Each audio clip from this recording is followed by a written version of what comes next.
This is Comic Geek Speak, episode 1742, Comic Talk.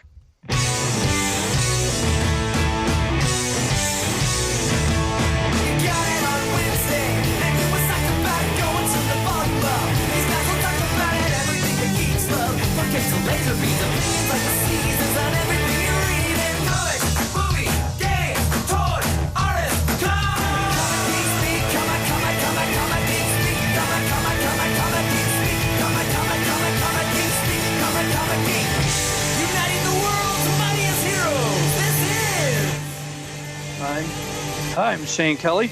I'm Ian Levinstein. And I'm Chris Eberly.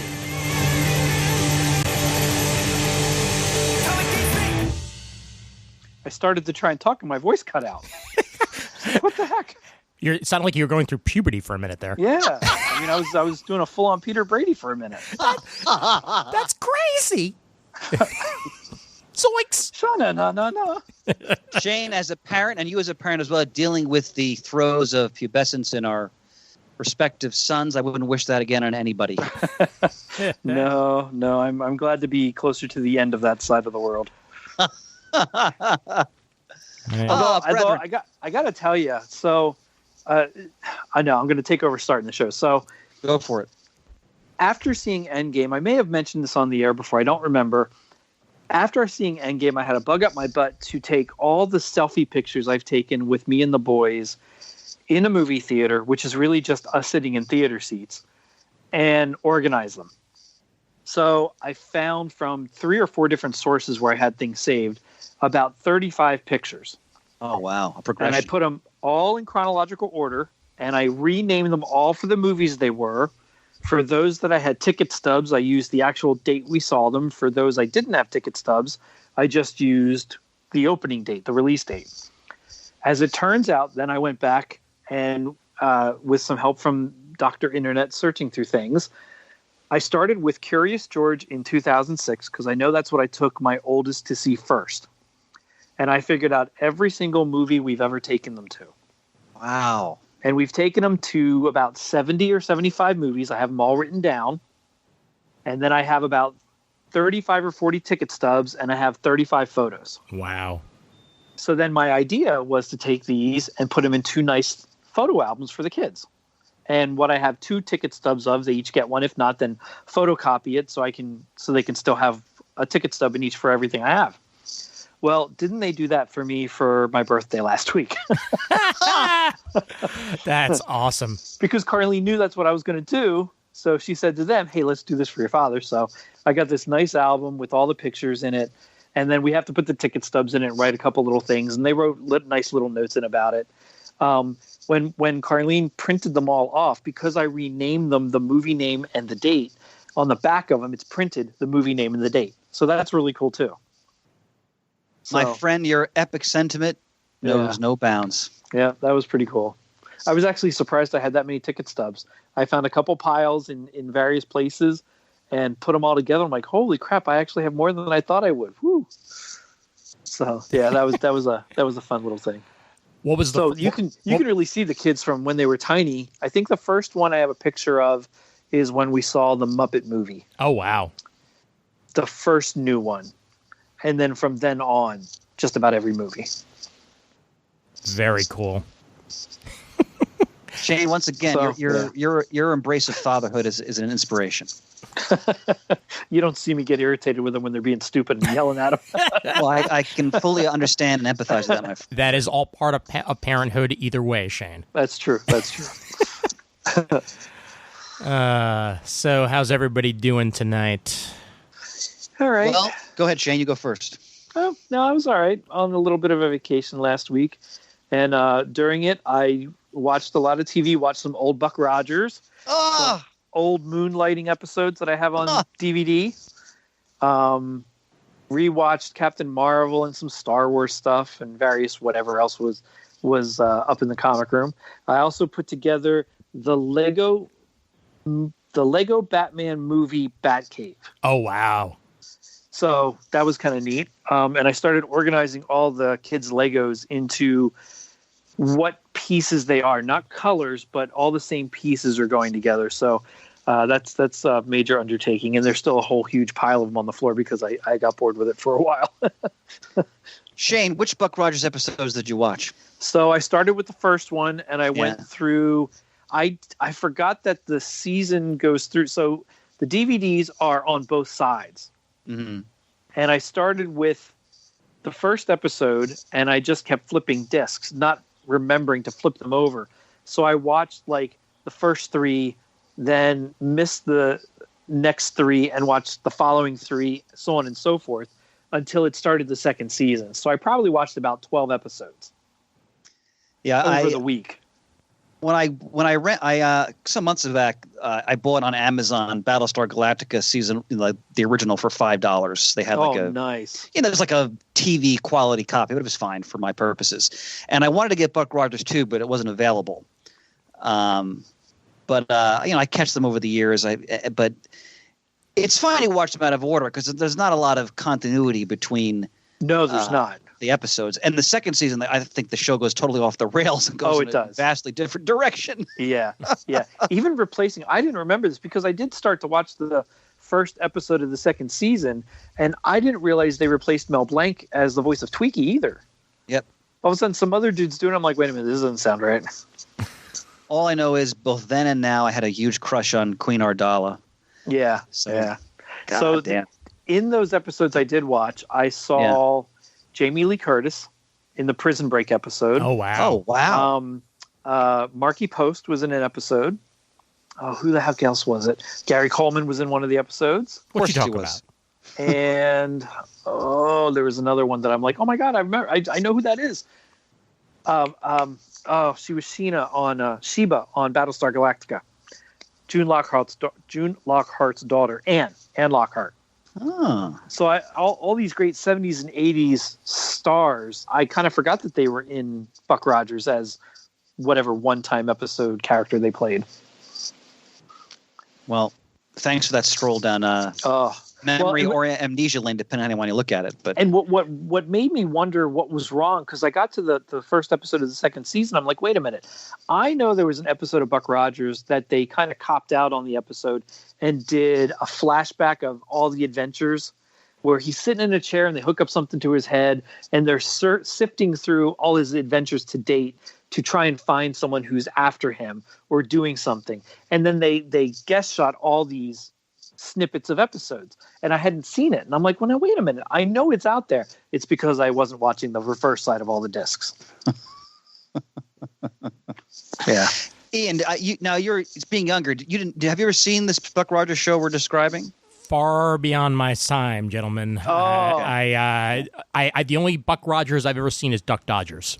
Oh, if you ever get the chance, the first episode, and I could give you a list about half a dozen episodes that are really, really good. I like them all. The second season, not so much, but the first season I love. Mm-hmm.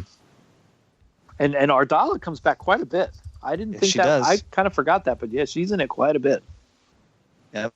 So this show is from the 70s, right? 1979 and 1980. Okay. All you need to know is it's a Glenn A. Larson production, so the same people behind the original Battlestar Galactica. Got it. Right down to using a lot of the same special effects. Oh yeah, same sound effects, the same joysticks in the ships. Yeah, and there's definitely a quality to it that's very evocative of the time period when it was made.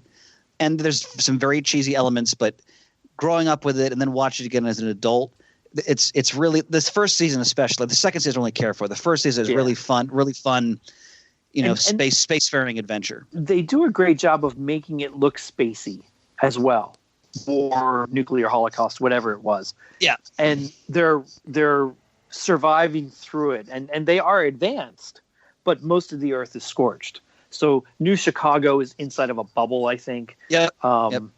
But they make the way they do camera angles for certain buildings and just things they put in place. It does look futuristic, but it's 70s, 80s futuristic. There's a lot of disco that has string lights to make it look spacey.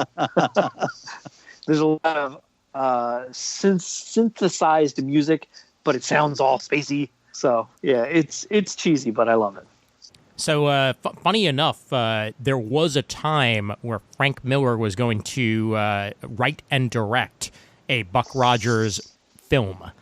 Right around the time that he was that he put out The Spirit, but when The Spirit bombed, that essentially ended any possibility of that happening, because I don't think they were willing to give him the money for it. I've never seen that version of The Spirit. How is it? Not good.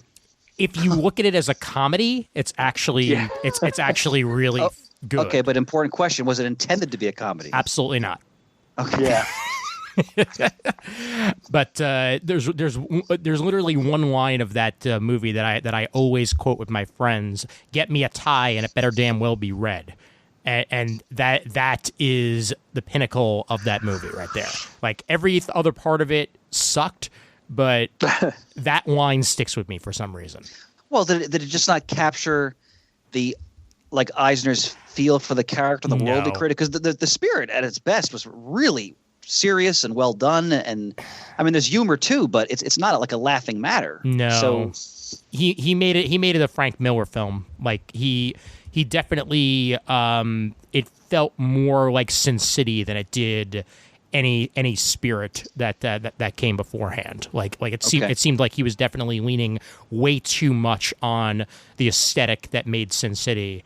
And it just overall fell flat because of that. It was going for a noir feel, and in the end, it just sort of felt like a parody at times. And, and that was a mistake. That's a good way to describe it. It felt like a parody at times. Yeah. Well, I think for me, the best tribute to the Spirit that's not Will Eisner is when Darwin Cook was doing those issues. Oh God, that which are tremendous. Yep. Yeah. Oh, absolutely. God. Yes, they are. Mm-hmm.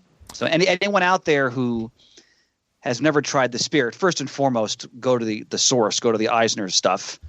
I mean, when you read that, you're experiencing in many ways some of the foundations of the entire comic book form in America are in those books from the 1940s. Well, they were newspaper strips, but and then for a more modern take, the series Darwin Cook did, and he also did a great Batman Spirit crossover as well, which was tremendous. Yep. Yeah. It so perfectly captures for me the feel of the character, the world that Eisner had created, the tone, everything. It's that probably what the movie was meant to do. Is what Cook did in those comics. Would be my guess anyway. Yeah. So definitely. All right, Ian, we're doing a round robin. How the hell are you, sir? I'm doing all right. I've got back from Anime Next and everything, and just been sort of trying to get back into the everyday life after that. By the way, if anybody does need the slides from that presentation, which are part of episode 1741, I did post a link to that in the comic forums under the episode for that, and it's also on the Facebook. So if anybody needs to take a look, they can go ahead and do that. Haven't really had a time to read a lot over the last couple of days, but I have been watching a few things since the last time we spoke, and other than that, just avoiding the heat, because my God, has it been humid out lately. Well, speaking for myself, the curtain has fallen on my 20th tour of duty. Wow. As a teacher, and I must say, that heat that Ian is lamenting, I am relishing every single drop of moisture in the atmosphere, because it means, ladies and gentlemen, that I'm free. And I can, like any performer, I can take now a much needed break from the grind of performance and just do everything else I want to do. Important question. What season of Game of Thrones are you up to now? Good question. I watched a couple days ago the second or third episode of season 7. Okay. So I certainly have it done well before the summer's over. Definitely. But I look forward to discussing it with those who've seen it when I'm done, because it's riveting television. I can see why people have said, Chris, this show was meant for you. Why aren't you watching it?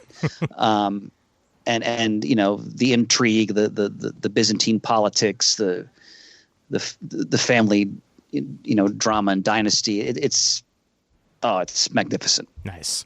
But it's all about Peter Dinklage, though.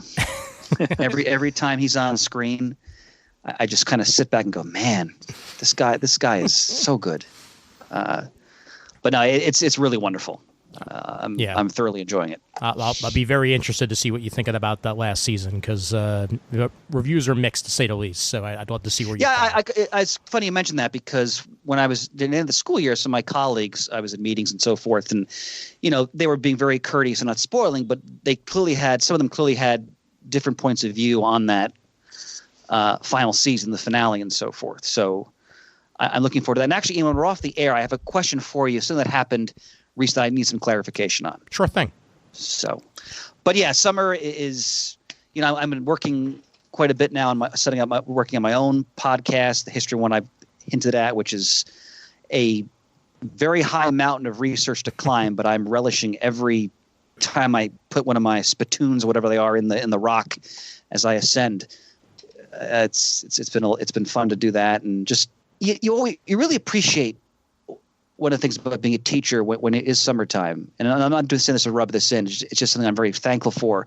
You really appreciate the concept of time, and how you suddenly have more time, to focus on other areas of life that are just as if not more important than your job. So, speaking of having the time, by the way, not this last Tuesday, but the one before that, I did see Dark Phoenix.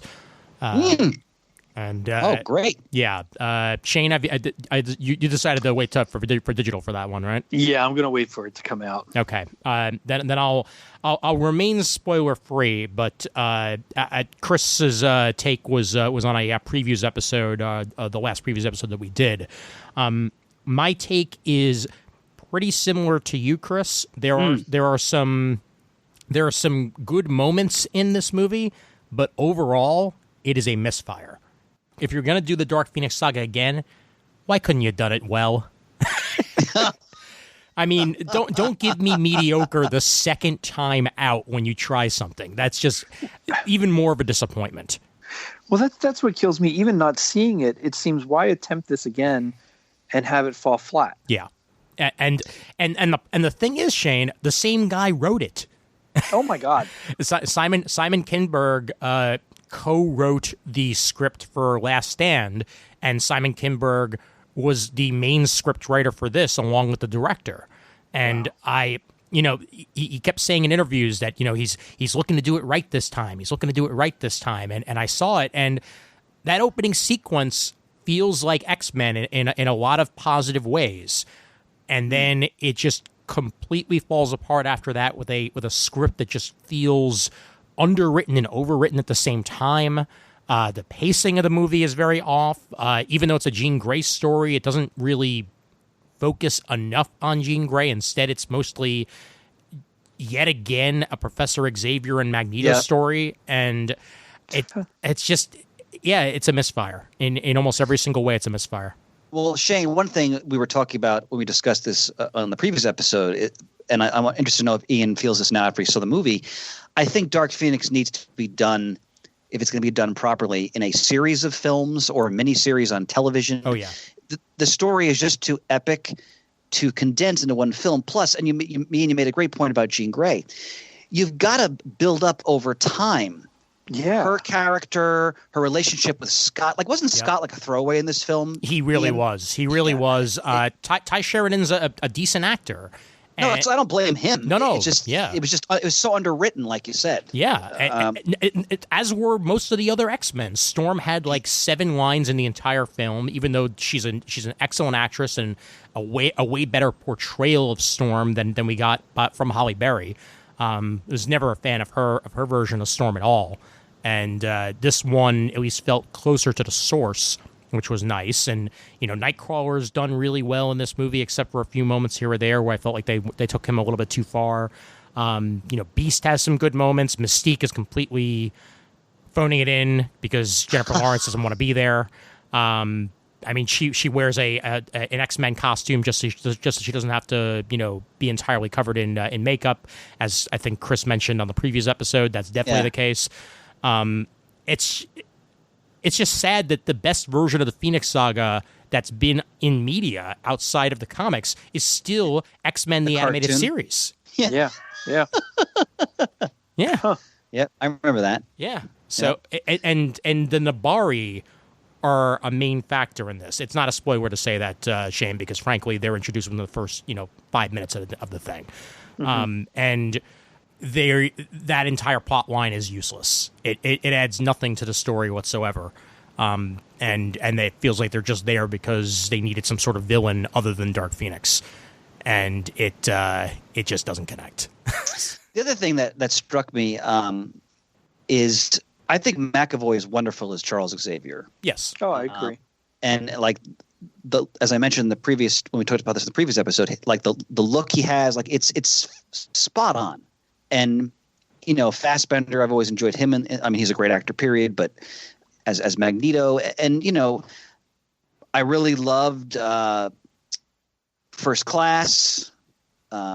Days of Future Past is one of my favorite of all of the X-Men films that have been made. Yeah, it is my total favorite. Yeah. So there's a lot of great stuff there that was waiting to be utilized properly. But and again, I'm just speaking out of school. Who the hell knows? But to me, as a viewer who's seen all these films, it just feels like the franchise is just kind of running on fumes and tired. Oh yeah. And I like I said, I'm hoping that as now everything reverts back to Marvel, that they do their version of the X-Men. And I'd be really interested to see what they do with that. Go ahead. I'm sorry. No, I was just going to say, Days of Future Past is a fantastic X-Men movie, but it really should have been the last X-Men movie. And then they could have just done a couple of solo films, like Logan. Logan's tremendous. Oh yeah, it's a perfect coda too when you think about it, because it has Xavier in it, and it has Logan in it, and that could have been your going out on a high note. But instead, they gave us Apocalypse, and they gave us they gave us this Dark Phoenix movie, which doesn't even bother to have X-Men in the title, which is an interesting marketing decision, I guess. It's disappointing. I mean, Deadpool 2 is a way better movie, and that says a lot.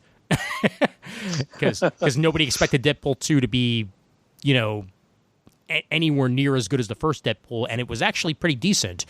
So the fact that they can make a Deadpool movie great, but they can't make a X-Men movie great, says a lot about this franchise. Well, let's see what happens down the road. But Shane, I think you made the right call there. Just when you watch it, let us know. We'd love to hear your thoughts. Yeah. Oh. So speaking of movies, I did go see Men in Black last week. Oh, how was it? I enjoyed it, and I will watch it again. Yeah. However, I think the story was a little bit weird. It was in the first couple of minutes, I figured out just about everything that was going to happen. Mm-hmm. Now, I mean, I know we've all seen thousands of movies and everything's kind of predictable to a certain extent. Right. But I really sat there, and the first few minutes went by. I'm like, oh, well, this is what's going to happen. This is what's going to happen. And that's what's going to happen. And that's what happened. And I was like, oh, okay. Shane, may I take a moment now and interpret your Shanese? Yeah, go ahead. Okay. Because because you're one of the nicest people I've ever known, what you just said, the critique you just gave was actually very damning. And correct me if I'm wrong, but basically you just said in a really nice way that the movie was utterly predictable and nothing really that is surprising or exciting happened, and I can probably wait for the video. Yeah. Okay. And it's not that I expected new ground to be broken, because I mean I like Chris Hemsworth enough, and I forget the actress who played Valkyrie. Tessa Thompson. Tessa Thompson. I really like her in this. They do a great job of bringing her story through to get her to MIB very quickly without wasting a lot of time. I didn't think that was a bad thing. I don't like the direction they took Chris Hemsworth's character. I just thought it was weird, and the story was kind of mediocre. It's visually spectacular. It's got all the aliens and all this cool gadgetry stuff going on, but it was a little weird. Yeah. Everything I've heard about it from other individuals that saw it is that it's an utterly forgettable movie. Yep. Yeah. Okay. And I'm kind of glad that I haven't seen it yet. And it's disappointing because I was looking forward to it. I was too. I thought it looked so much better in the previews than what I got out of the movie. I didn't expect them to reference previous Men in Blacks at all, but they did in one instance, which it's in the same universe, so that's good. But the story itself was very, very predictable to me. See, and from what I've been hearing, this script went through a lot of rewrites, which was a problem with Dark Phoenix as well. That they had to scrap the entire ending of Dark Phoenix and essentially redo it and rewrite it. And then put it on there. But the original concept of Men in Black International was supposed to involve immigration in a lot of ways, which would have made it timely and relevant. And because previous Men in Black films have focused upon immigration in some ways, and essentially this would have been like an alien immigration crisis going on, and these two agents are set in to solve it and deal with it. I guess you could say that happened, but more like I don't know. Yeah, just overall, it's another one of those movies that seems like it went through production hell and was not better off. Yeah. But I do think it's worth seeing for Tessa Thompson. I really did like her character. I mean, she plays your first person perspective. You're the one that's seeing everything for the first time and she's figuring it out. It's not anything new that Will Smith didn't go through in the first Men in Black, but it's still cool. That part was kind of neat. All right. Well, that one I'll definitely be seeing on digital or HBO or something when it comes out. By the way, I showed Antediluvian. My mindset is that because I said I'll watch it on video. My God. I mean, I'm sure that's how Murd's going to watch it. So yeah. I mean, I'm as I sit across from my Roku television down here in my office. I mean, I gotta remind myself that I am somewhat caught up with the times. Yeah. Since we're at multimedia, I just shout out that I started watching the new season of Jessica Jones this past week. It's the final season on Netflix, on episode 4. I'm loving it. I really enjoyed the interpretation of the character in the first 2 seasons. I love the supporting cast. I love Kristen Ritter's portrayal of Jessica Jones. And so far, I'm not disappointed at all with this new season. One of the standouts for me is what's the name of the actress from The Matrix? God. Oh Carrie-Anne Moss. Carrie-Anne Moss, right? Yes. For me, she's one of the highlights of the show. She plays the lawyer Jerry Hogarth, and she's a very, she's not like necessarily a morally upright person at all. She's a very complex character. There's very much shades of gray when it comes to this character, and I really like the arc they have her on now in this last season. And of course, they've really, without spoiling, they've really done a lot more with Patsy Walker essentially becoming Hellcat, and her contrasting what she's doing and her approach to what she sees as being a hero to Jessica's more world-weary cynicism. It's excellent, and if anybody hasn't watched Jessica Jones at all, I highly recommend the first. The first season for me is one of the best of all the Netflix Marvel seasons that have been done thus far. With Shane, who's the guy from Doctor Who, was amazing. David Tennant as the Purple Man, Kilgrave. It's truly one of the most terrifying performances. Oh, he was evil. He was just such an evil person in any of these shows. So, I said this before. I really hope, because I think a lot of these shows still have a lot more they can do and have to say. I really hope we see them down the road on another platform, because I think there's more that can be done with a lot of these characters. So, does anybody know how long they're going to stay on Netflix? Is it just until the end of the year when the Disney streaming service is supposed to start? No, okay. They're going to remain on Netflix long term. At least that's from what my understanding. Just because that's the way the contract with Netflix works. It doesn't necessarily mean they cannot bring these characters, to Disney Plus or Hulu at a later date. It's just from what I know about the contract, they were Netflix originals, and they're going to remain with Netflix for the foreseeable future. Good, because then I might have a chance to get caught up. Yeah, I'm halfway through season 2 of Jessica Jones, and there's a reason for that, and that's it. Kind of lost me about halfway through. I'm hoping that it'll gain me back as I move forward, because I felt like season 2 started off strong and then it hit a snag about halfway through. Okay. But I'll see whether I I look forward to discussing that, my friend, when you're done with it. Definitely. Speaking of David Tennant, he's actually a voice on a show that I've been watching lately that is one of my favorite space-based animated series that's come out in the last couple of years, and it just came back for its second season. So I'll recommend it to you guys here. It airs on Adult Swim and then airs on TBS the following week. It's called Final Space. I never heard of it. Yeah, it's a really well-crafted show about a guy named Gary, who's voiced by the series creator Olin Rogers, and he's essentially on a prison ship of his own making after breaking the law, and he's serving out his sentence on the ship.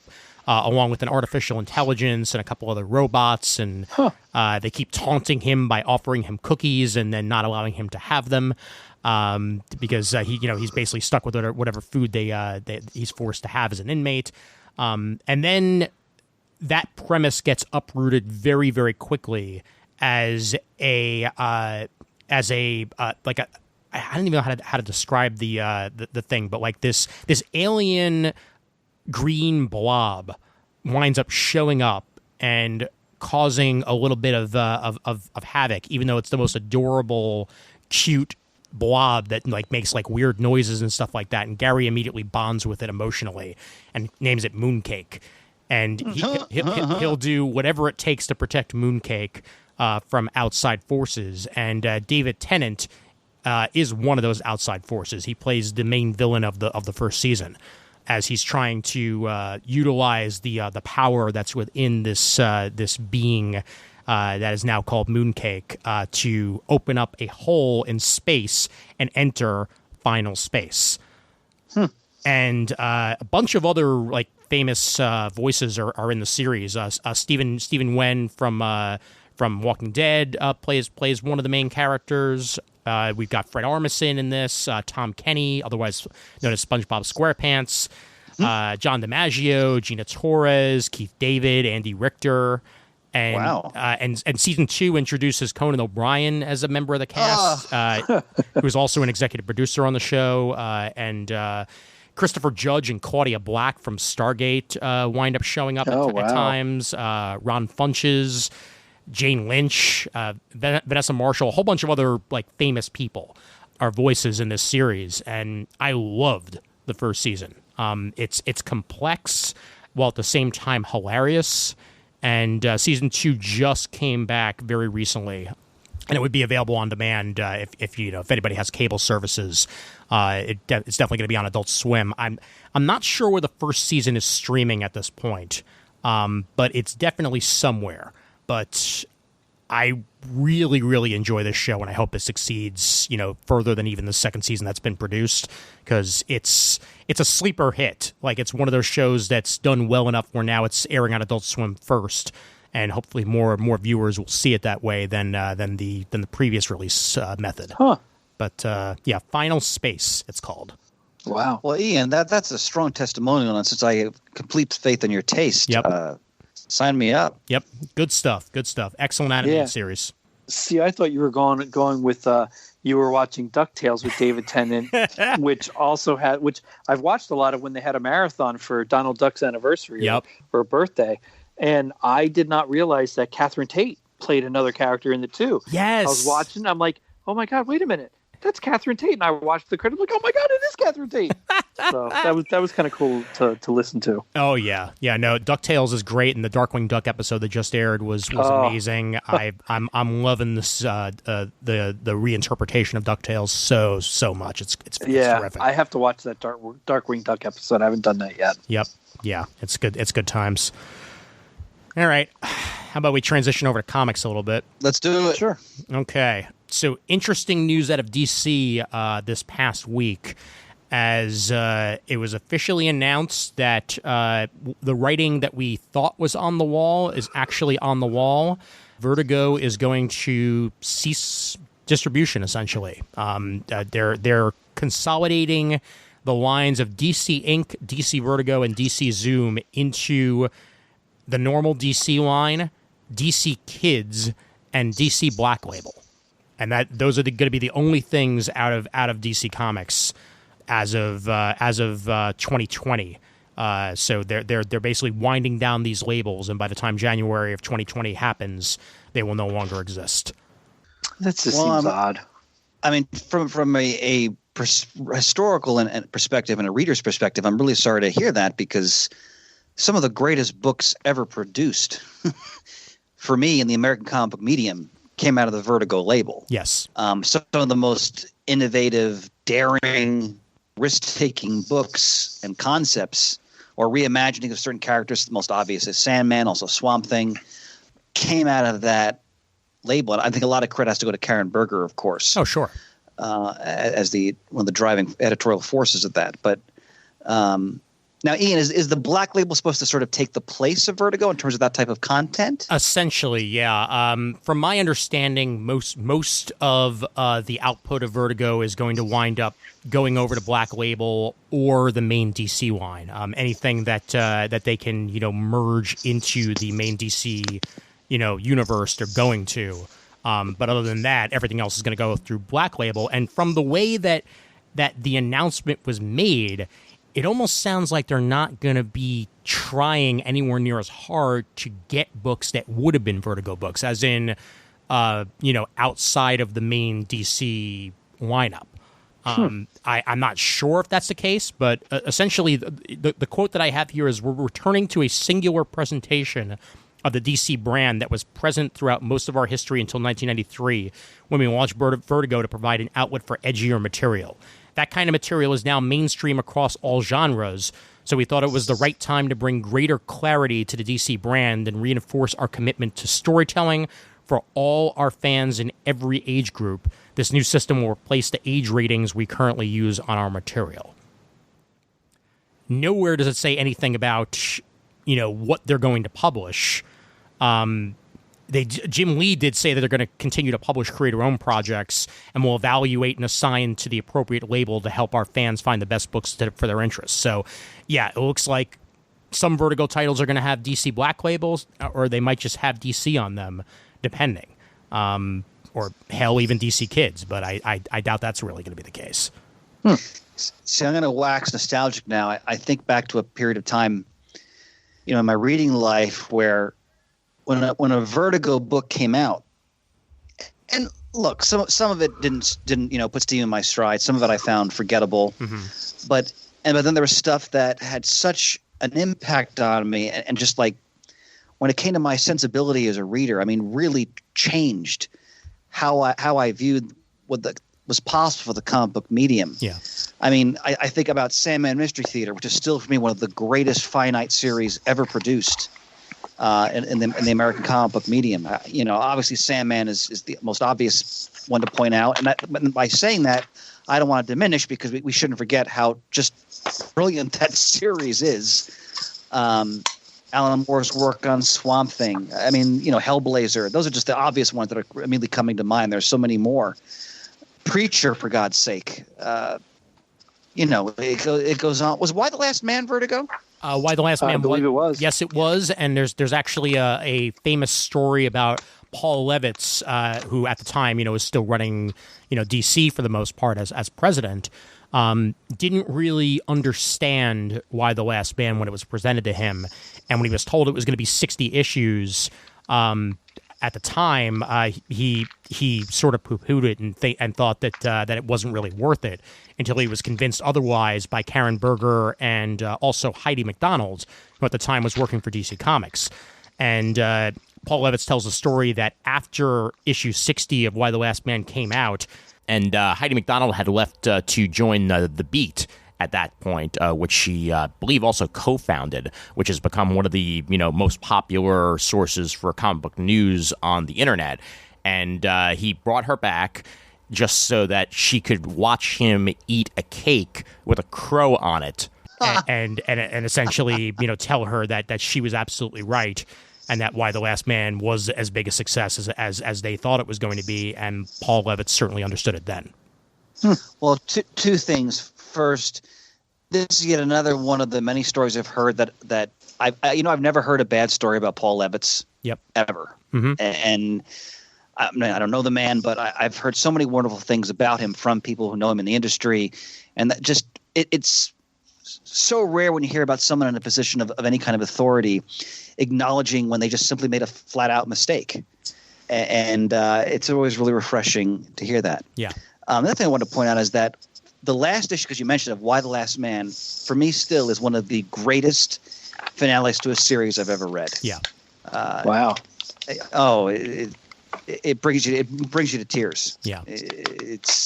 But yeah, so those are just a couple examples of why, for me as a reader and just as a lover of the history of comics, Vertigo's impact is indelible. Oh, I mean, it's.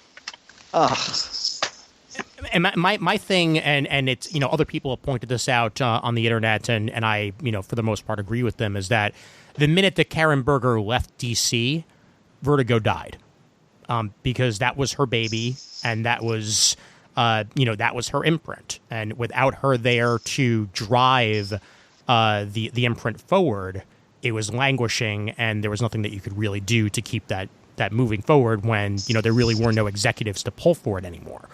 At the same time, clearly they could have kept it going because there's plenty of, imprints and, media outlets that survive long after, the driving force has left the company, and it continues forward. It seems like that was not the case with DC. And now they're just consolidating the lines and possibly as well their editorial divisions to all be under the same general, ilk, which I'm sure will save them plenty of money because they'll have, not have to have separate offices and what have you. But it's going to be interesting to see what happens to the DC line as a whole, as everything is sort of merged like this. Well, like that press release quote you read before, I think whether it's meant as spin or not, I think it makes an important point, is that when we talk about, that catch-all phrase, like edgy, right? I remember comics before Vertigo, and then you remember comics once Vertigo really was a creative force in the industry.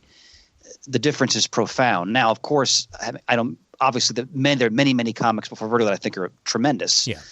The Vertigo line brought a certain sensibility, and clearly there was that room to experiment, because some Vertigo stuff was like, what the hell is this? I mean, there's some stuff I just could not get into. Some of it just seemed weird for the sake of being weird, and wasn't necessarily the most skillfully told stories. But the stuff that rose to the top, and there's a fair amount of it, is so. I mean, when I think about series I will go back to and read again and again, a lot of those series are Vertigo series. So yeah. Plus, and I always have to say this because I'm a broken record, but it matters. They allowed most of the best Vertigo series to end. And to me, that is so satisfying as a reader when they allow the creator to do that. Well, I look forward to seeing what Berger Books over at Dark Horse Comics puts out, because that's essentially the spiritual successor to Vertigo, as she's setting up her brand there. And I think that Dark Horse picked up the right person to do that. I'm just about as disappointed with DC Inc. and DC Zoom ending the way they are, as I am Vertigo, because I personally hate the branding of DC Kids. I think that's juvenile, and if they're going to have to avoid putting DC Kids too prominent on these books, because a lot of these books were geared towards preteen and teen crowds, and by then a lot of kids don't want to admit they're kids. So they're going to wind up avoiding, something with a prominent branding that says DC Kids on it, even though they could very well be books that are meant for them in the first place. So we're going to have to see what falls under that branding come the future, because the DC Inc. line had some #1 books in the past couple of months. The Catwoman title out of DC Inc. was the best-selling graphic novel of May. And now the line is going away by January 2020, when they literally just launched it a year ago. Yeah. So it's I don't quite understand that, but it's again all part of consolidation and cost cutting, most definitely. I'm going through See, I thought Ex Machina was Vertigo, but no, it was Wildstorm. Yes. I didn't realize. I'd forgotten that. Yet another brand that no longer exists. Yeah, but Ex Machina is another one. Ex Machina easily could have been a Vertigo series. Oh, yeah. But Yep. that's another book that I just return to again and again when I need sustenance. Now, granted, some of these, of course, all the same writer, Brian K. Vaughan. Yeah. But Ex Machina's ending I wasn't nearly as thrilled with as the Why the Last Man ending, but that's my own personal really opinion on that. interesting. I mean, I'll say this: I definitely found the Why the Last Man ending more emotionally satisfying. Yeah. And I don't want to spoil it for those who haven't read those books yet. We'll have to talk about this off the air. I think I can guess why you didn't find it very satisfying. Yeah. I thought the ending of Ex Machina was actually appropriate considering the subject matter. Yeah. I think that one of Brian K. Vaughan's few shortcomings is that sometimes his endings can feel rushed. And I know that, you know, he only has so many issues to work with titles, but that was in general how I felt about Ex Machina, is that it felt like it just suddenly happened as opposed to actually naturally leading up to that. And that's, entirely up to my own opinion. And I'm sure many other people disagree with me, but that's the way I felt with that, and to a point even Why the Last Man, but I did appreciate the ending of Why the Last Man. Well, let's see how he ends Saga. Oh, yeah. Now that seems to actually have an end point, but we're only about halfway there at this point. Oh, wow. I'm savoring every moment of the ride. Yep. The other DC news that came out this last week, on the heels of Heroes in Crisis, or broken heels of Heroes in Crisis, Wally West is going to be getting his own series written by Scott Lobdell with art by Brett Booth. And it's a 6-issue flash-forward series that's supposed to enter Wally into the next chapter of his existence. I'm yet again still just thinking of the comparison that I made to...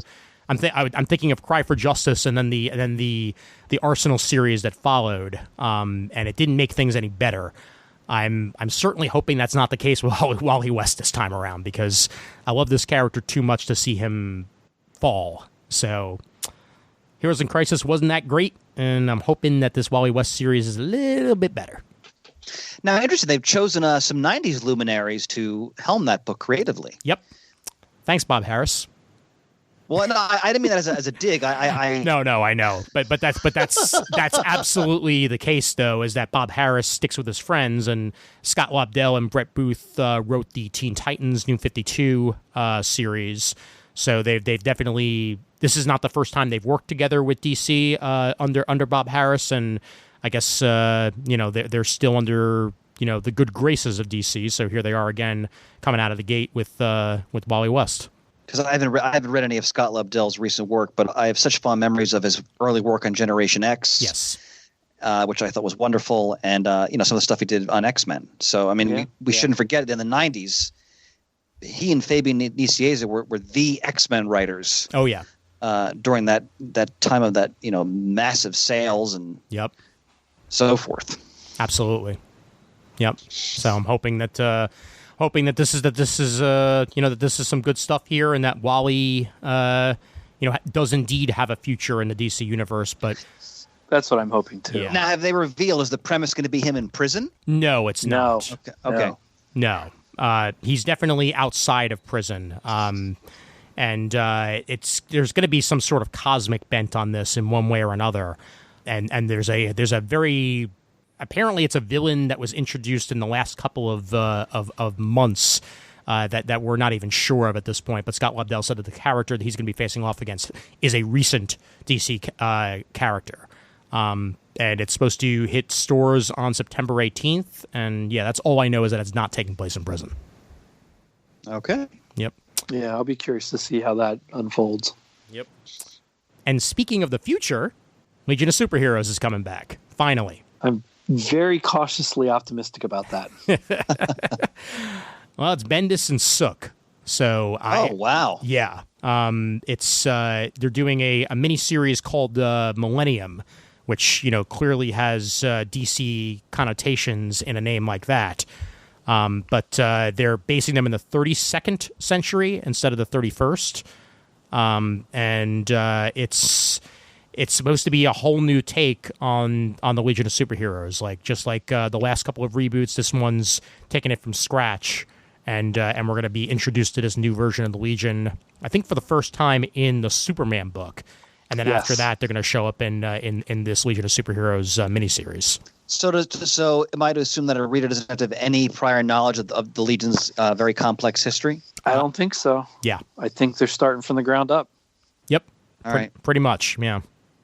I may try that because one of my blind spots in superhero comics, I've read virtually no Legion in my entire life. I read a good stretch when they did what was it, Legion of the Damned, and everything that happened surrounding that. They had the Legion Worlds book, then they had some other Legion book that came out. I was reading it for a good span in that time. Yeah. I read some of Abnett and Lanning's Legion of Superheroes, and then immediately after that was the reboot with Mark Waid and Barry Kitson. And that I loved. I read that. Yeah. And that's really the only Legion that I'm very familiar with is that version of the Legion. Well, unfortunately, Murd couldn't join us this evening, but he would have a lot more to say, I'm sure. Definitely about the history of the Legion. Yep. I've never even read the Black Galaxy saga. Okay, for example. Yeah. So I'm really a neophyte. Now is that what? Where does that fall into? And maybe it's just called by a different name. The 5 years later Legion. I think that this is going to be.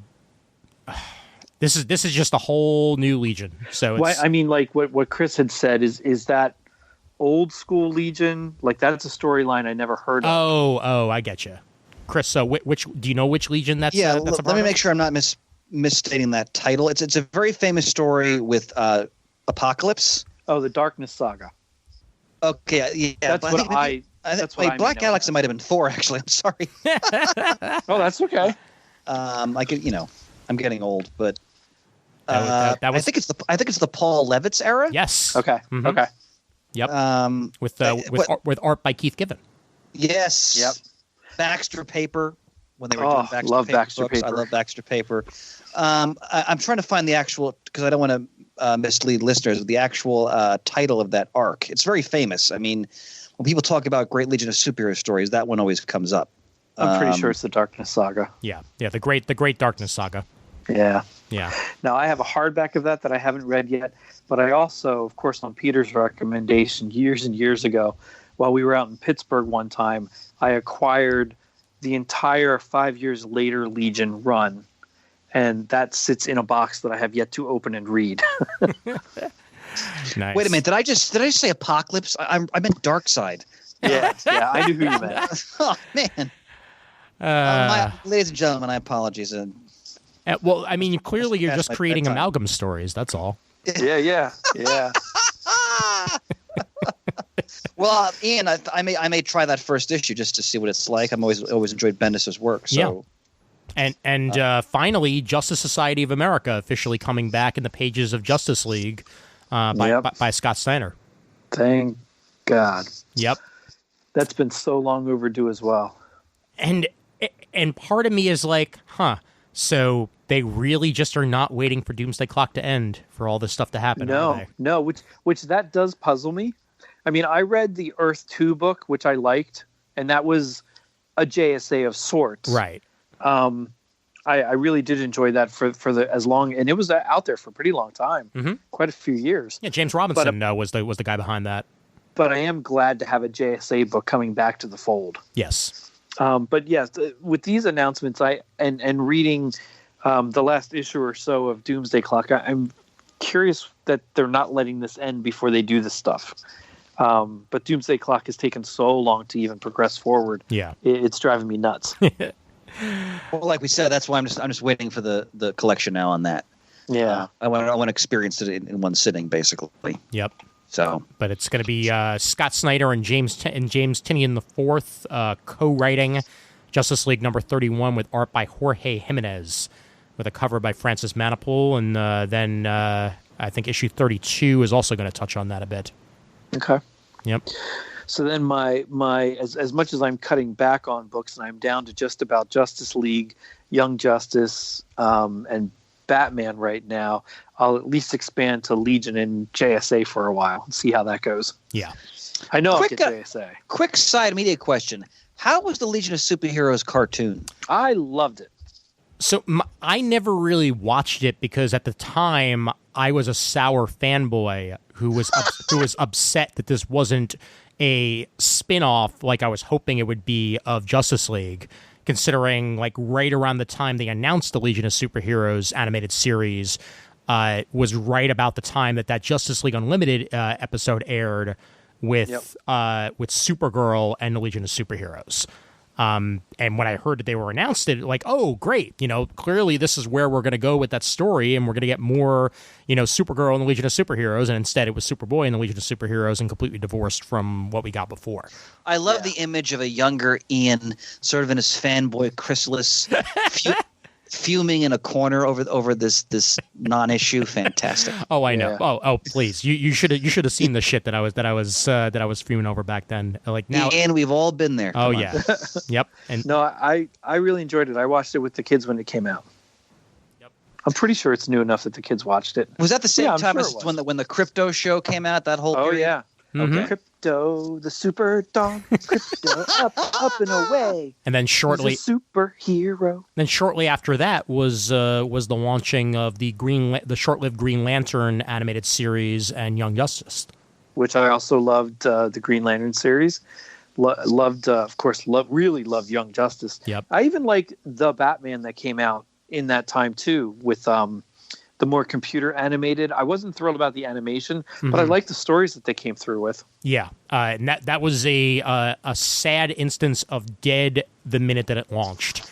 I think there was like creative turmoil going on behind the scenes with that one, and like 2 episodes after it launched, they essentially canceled it and just threw it on in the middle of the night. Finished out the few episodes that were made, and that was it. Yep, essentially. Yeah. But I really like the Green Lantern and Young Justice. Well, that I'm rewatching the 3rd season now, while listening to it when I can, in getting ready for the next chapter of that to come out. Yeah, I love that series so much, and I'm so glad that the 3rd season exists. And I'm hoping a 4th happens when this is all said and done. That'd be nice. I do too. Now, Shane, that Legion show, was it meant for children, or was it a callback to the history of the comic? It's a little bit more, for me, it was a little bit more geared to younger viewers. It's not completely devoid of adulthoodness of being interesting for me to watch it, but I'm so forgiving of just being able to see this stuff on TV, which in the last 10 or 15 years, things have been produced in cartoons, movies, and TV shows that I never thought would happen. So that's for sure. I know I'm a lot more forgiving about these things, but I do wish they would have spun it off like what Ian was hoping. Yeah. But I was okay that they didn't, and it was just a fun thing to watch. I think it lasted 2 seasons. If not, it was a very long 1 season. Yeah, because I remember that it was very suddenly canceled when it was canceled. Like it didn't really get a chance to breathe too much after that. I felt that way with Crypto the Superdog too. That just ended, but I really enjoyed that too. Now that, of course, is definitely geared towards kids. Oh yeah. But it was a lot of fun. I'll give almost anything. Now, oddly enough, I'll give almost anything a chance. But I am so far behind on all the Marvel cartoons that have been out the last 10 years. It's ridiculous. Yeah. I have not watched much since Avengers: Earth's Mightiest Heroes, to be honest. And I was at the time really annoyed that went away, and I still kind of am, because we got a less mature Avengers the next time around. But I've heard some pretty positive things about the series that have happened afterwards. Like the Secret Wars stuff is supposed to be pretty decent, so I might have to go back and check that out eventually. 3 things. First of all, Shane, your forgiving nature is one of the many hallmarks of your greatness. see now I know earlier you said how nice I was, and I appreciate that. It's good people don't live in my head. Well, come on. I think a lot of times I'm a real ass in my head and just nobody knows it. That's the case. That's the case with, I think, with anybody's cranium. Come on. The other thing I was going to say was just to tease for the audience. Look forward to more lengthy discussion of animated shows in the not too distant future. Yeah. Yes, indeed. Cannot wait for that. And Ian, I blanked out there for a second. Will you talk about the Avengers cartoon from several years back? Yes, the Avengers: Earth's Mightiest Heroes. God, I love that. I love that show. Yeah, that's the closest to Justice League we've ever gotten with a Marvel series. That's one of the best Marvel cartoons ever made. Amen. Now, which one was it where they were all kind of smaller, more cutesy versions? Stan Lee did a recurring voice of somebody on it. Oh, that was Spider-Man? No, it was an Avengers thing. That one I never saw. I don't know. I'm trying to remember what it was called because it was also a toy brand. Yes. So I think that came just before the Avengers cartoon you're talking about. Right. What the hell was that called? I can't think of it for the life of me. I know what you're talking about as well, Shane, but I can't think of the title either. Okay. Yeah. We'll figure it out. But Shane, just quickly, Ian, that I had the whole thing on DVD. That series, talk about going back to the comic well when they did that series. It is so well done. And the thrill, it's a fanboy thrill of seeing Hawkeye in his actual costume animated. Yes. Yes, absolutely. Considering the very much not canon, 90s Avengers series, animated series that was all of them in like armor was. Oh yeah, I remember that one. Ugh. Well, I'll talk more about Avengers that it's show in a future episode. But you guys mentioned Wade and Kitson. If I may, I'd like to segue over to talk about some Marvel comics. Sure, go right ahead. Sure. Specifically, their run right now on Doctor Strange. Oh yeah. I'm in the middle of it, and they're just knocking it out of the park. They're doing an epic, cosmic, Galactus-centered story. Clea's in it. Umar, Dormammu. I mean, you name it. The kitchen sink, and it's Kitson with Koblish inking. It's beautiful. It's Galactus running amok in the realms of magic, and because he's a being of science, so to speak, his presence is disrupting just the actual physical integrity of all of those worlds, and Strange is trying to get him out of there, and because he wants to consume like mystical dimensions, and it's a story only Mark Waid could tell, and it's immensely fun if you're a Doctor Strange fan and you haven't read this story. You really owe it to yourself because it's Mark Waid. He just knows the history so well. He's exploring also the dynamic between Strange and Clea. It's so beautifully done. It's a real pleasure to read his run on Doctor Strange, and I can't recommend it enough. So that's going on as we speak. Yeah, I'm behind on that, but I'll probably sit down in the next day or two with my iPad and catch up to whatever's on Unlimited. And since we're on the subject of Marvel, without spoiling too much for Shane, so Spider-Man Life Story number 3. Oh baby! Oh, before you do, yeah. Shane, that show is called the Superhero Squad Show. Ah, that's it. Thank you. Yeah, no problem. Continue. So now, a couple of things, and Shane's gonna have an opportunity to weigh in on this later because I think we agreed in a earlier recording that we're going to bring back Book of the Month, and the first book we're going to do is this story when it's collected. Yep. Which I'm sure it'll be collected before the year's over. Definitely. Okay. So, Ian, you've read this, right? I have, and I've read issue 4. Okay, I haven't got my shipment yet for June, but I'm looking forward to that. But all I'll say is this. What really struck me about the third issue takes place in the 1980s. So a lot of the classic plot devices of the 80s in Spider-Man are there. All I'll say is this.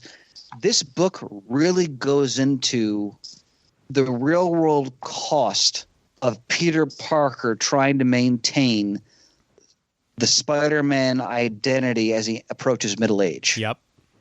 And it's not just like the typical physical stuff you would think about. It's the cost to his marriage. It's the cost to his family. and again, to those listeners who aren't familiar, this is a miniseries by Chip Zdarsky and Mark Bagley, who's I think turned into doing some of the greatest penciling of his career. And Ian, how devastating, without spoiling, is the rendition of Aunt May in this story? I was just thinking about it. As somebody who very recently lost not very recently, but about 6 months ago, lost his grandfather.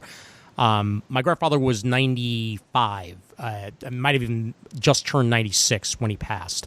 And you could see the mental faculties in him, leaving his body over time. And it was very sad to see. And I feel like this series portrays what it's like to see someone at an old age at that point. It's heart-wrenching. It really is. Yeah, because the book is unforgiving in that it reminds you in ways big and small that everybody's aging. Yep. And that Spider-Man's life is finite. He's not like a ever, ongoing publishing icon. Yeah. There's going to be an end. And like the way they portray Kraven in this, for example. Yes. But because, we're used to Aunt May like being the same age. Yeah. For 50 years, essentially. Yeah. With making her wheat cakes and, usually pretty spry and, with it, but also, Aunt May, she needs her heart medication. Like she's always someone on death's door, but always bounces back and, ends up going on a trip to Florida and things like that. But, this again, what if Aunt May really did exist and was living into the 1980s? Yeah. And also the last comment I'll make, because I really don't want to spoil this. I really want people to read this series.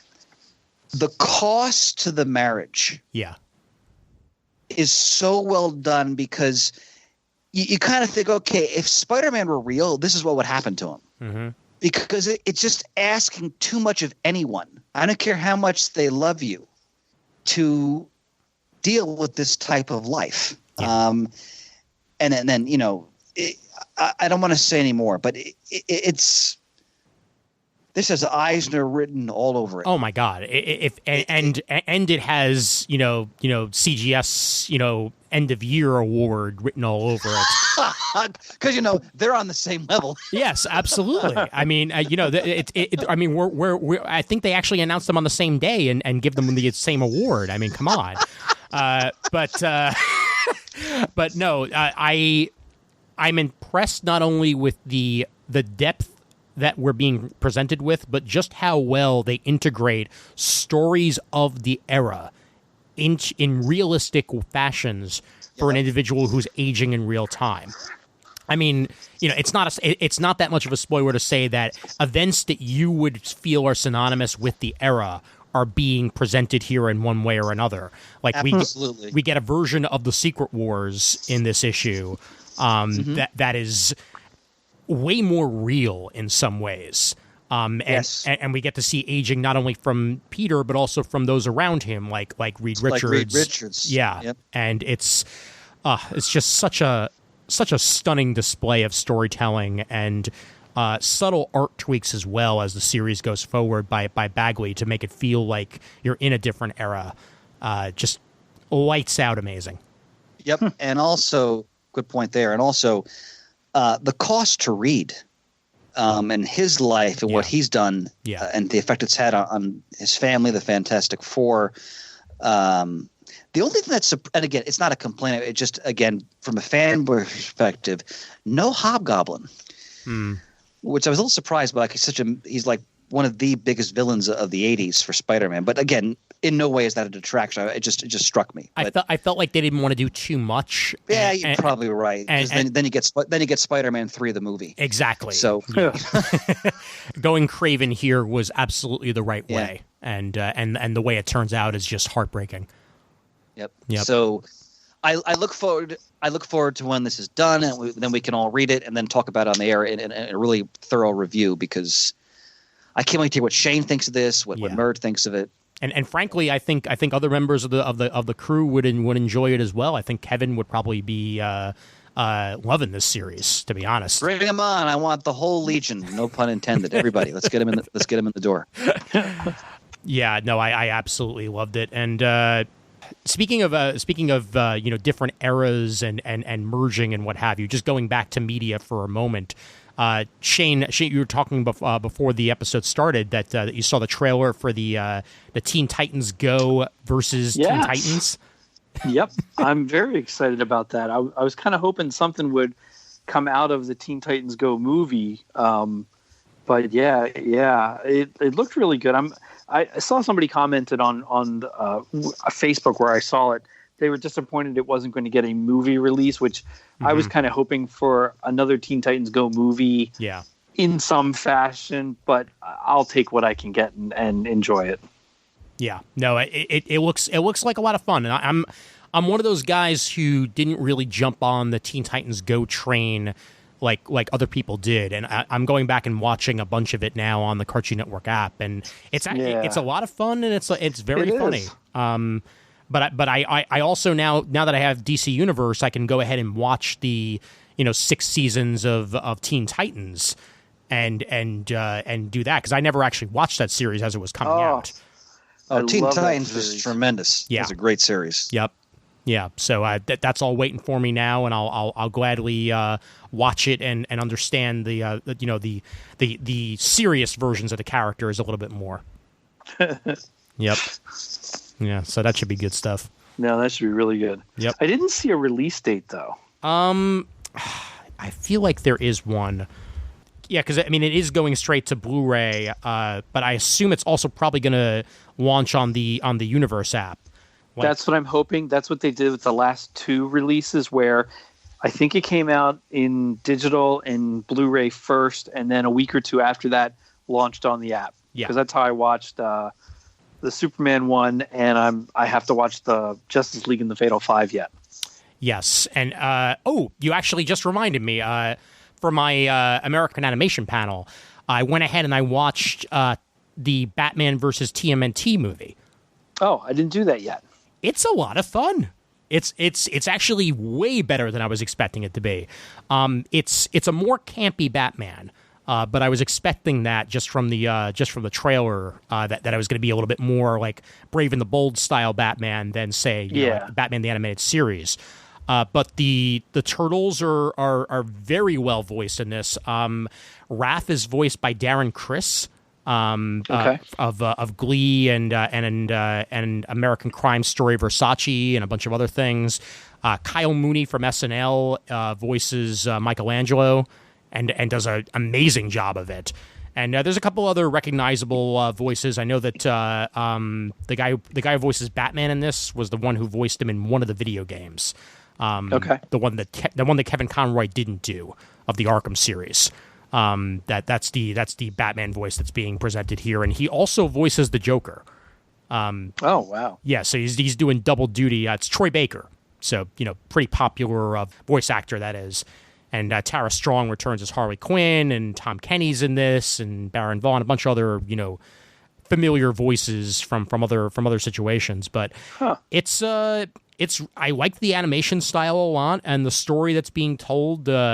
It's Ra's al Ghul and the Shredder teaming up, and they wind up using the Joker as well to release an ooze/Joker toxin onto the members of Arkham, and then the Turtles and Batman have to go ahead and fight them. And it's pretty good. It's a lot of fun. I enjoyed it, like I said, a lot more than I thought I was going to. And it's well worth the rental if anybody gets a chance, because I think it's only $5 for the rental, if I remember correctly. If you're one of those guys like me who does a lot of Amazon Prime shipping, lately they've been offering digital codes if you're willing to wait a little bit to get your Amazon goods. So you get $1 in digital points. So that's actually how I wound up renting it, was just with $6 on Amazon. Oh wow! And it was a lot of fun. So I'd recommend it. Cool. Yep. And that's about everything that I've been doing and watching lately that I can think of. You guys got anything else on the docket? Let's see. I think no. I'm good. Only thing I wanted to mention, not that it'll be a surprise to people, but I'm in the midst of reading. I'm a little behind, but in the midst of reading the Teen Titans Deathstroke crossover. Oh, the Terminus Agenda. And of course, Christopher Priest is a co-writer on that because he does Deathstroke. Right. Enjoying it thoroughly. But the premise is, and I haven't finished it, but the premise is that the Damian Robin feels that okay, they got to deal with Deathstroke once and for all, basically, and how they're trying to bring him to heel and end him. And of course, it's causing tension within the ranks of the Titans. And if you haven't been reading, Priest's been writing the Deathstroke series since it was launched some years back, and he's taken the character on quite a ride. He's really explored, again, it's Priest, the intricacies of his background, his history, what makes him tick.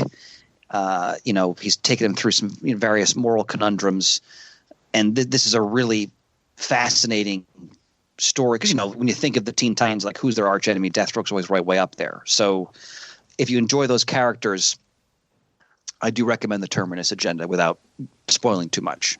So okay. Yeah, that's my bolt of shot. That's all I had.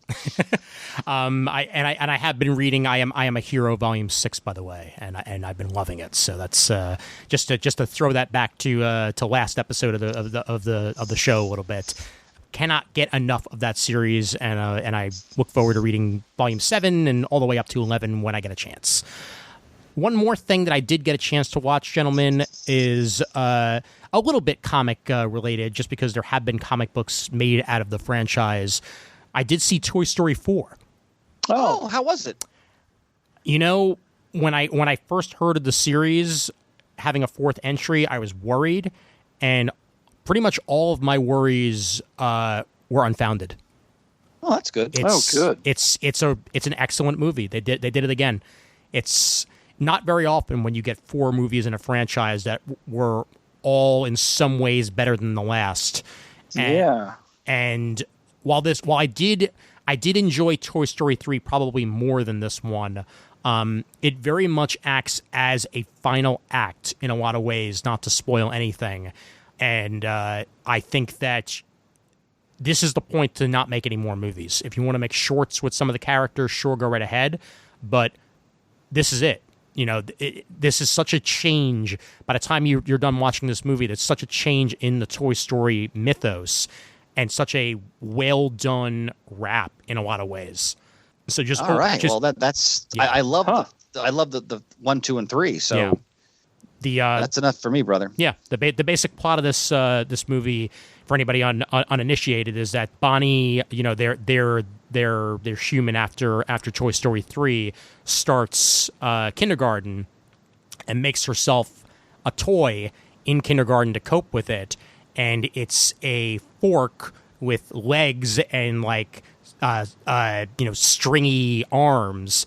And that becomes her new favorite toy by the name of Forky. But according to Forky, he's garbage and belongs in the garbage because that's what he was 5 minutes ago until she made him.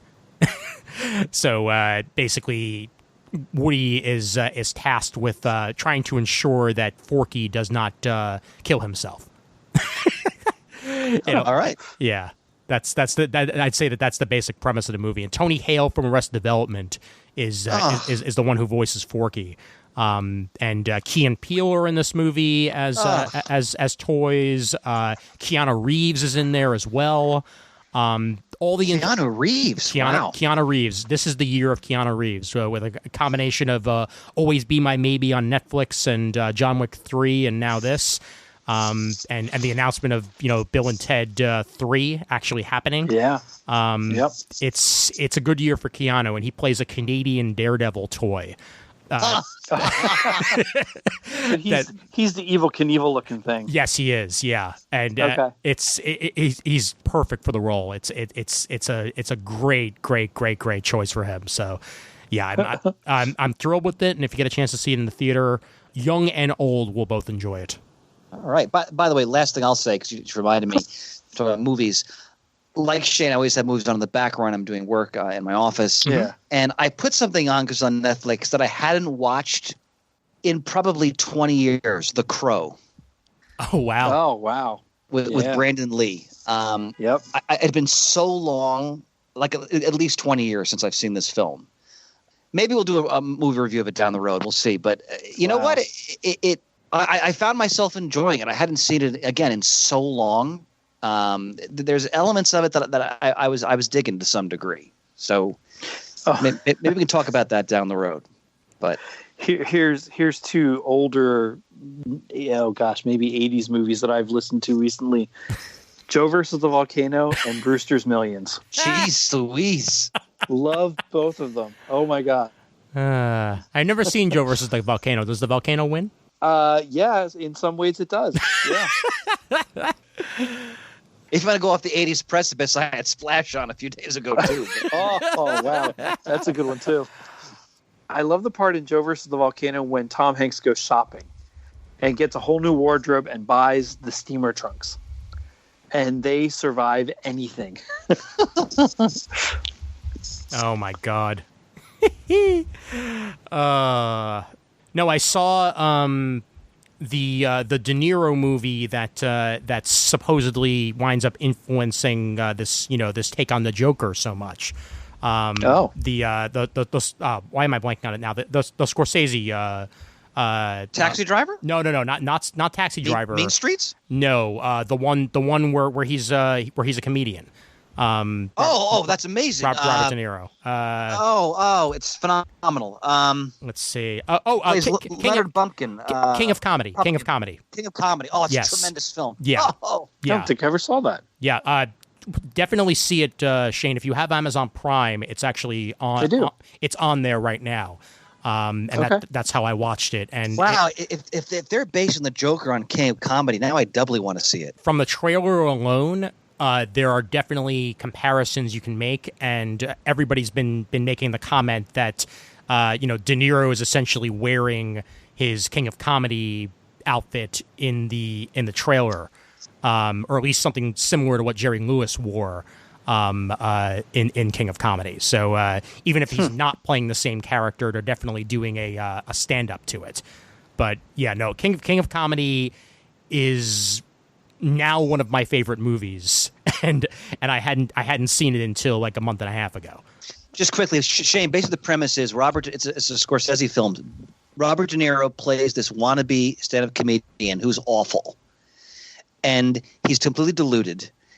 And he's one of those people, we've all met people like this in various aspects of our lives, who they have no talent, but they're so convinced themselves that they do, and they'll go to any embarrassing length to demonstrate that they have this talent. Mm-hmm. And in this context, is Jerry Lewis playing himself? Jerry Lewis is not playing himself. He's playing a Carson analog, essentially, called Jerry Langford. Yeah, that's right. Thank you. So, and the De Niro character, Leonard is it Pupkin? Pupkin. Yeah. Yeah, he is determined to gain the attention of this Johnny Carson analog played by Jerry Lewis, as Ian mentioned, and it's all about the extreme lengths, and that's all I'll say, that he goes to try to get this man's attention. And I mean, it's very dark comedy.